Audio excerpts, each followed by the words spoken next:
علیہ السلام کے بارے میں مشہور نظریات کون سے ہیں؟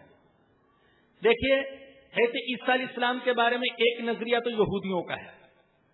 وہ کہتے ہیں کہ انہیں پھانسی دے دی گئی، ان کی موت واقع ہو گئی، وہ ختم ہو چکے. دوسرا نظریہ عیسائیوں کا ہے. وہ کہتے ہیں عیسیٰ علیہ السلام کو پھانسی دی گئی اور پھر ان کو اللہ نے آسمانوں پر اٹھا لیا. تیسرا نظریہ مسلمانوں کا ہے. وہ کہتے ہیں کہ حضرت عیسیٰ علیہ السلام کو پھانسی نہیں دی جا سکی، بلکہ ان پر پھانسی کا مقدمہ چلانے والوں اور انہیں پھانسی کی سزا دینے والوں کو اشتباہ ہو گیا.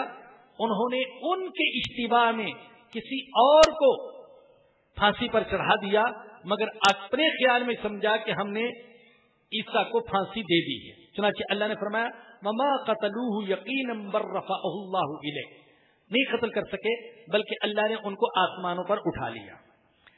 ایک چوتھا نظریہ جو کچھ عرصہ سے پیدا ہوا، قادیانی مرزا غلام احمد قادیانی نے جو نظریہ لوگوں کے سامنے پیش کیا وہ یہ کہ عیسیٰ علیہ السلام کو سولی دی گئی اور پھر انہیں مردہ سمجھ کر اتارا گیا.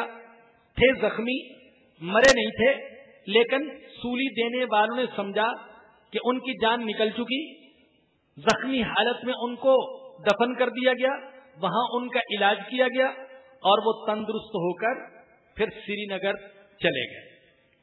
تو یہ ایک چوتھا نظریہ، گمراہ کن نظریہ یہ پیش کیا گیا. مسلمانوں کا جو نظریہ وہ یہی ہے کہ ان کو نہ قتل کر سکے یہودی، نہ ان کو پھانسی دے سکے، نہ ان کو مار سکے، بلکہ اللہ نے ان کو باعزت طریقے سے آسمانوں پر اٹھا لیا اور وہ قرب قیامت میں نازل ہوں گے.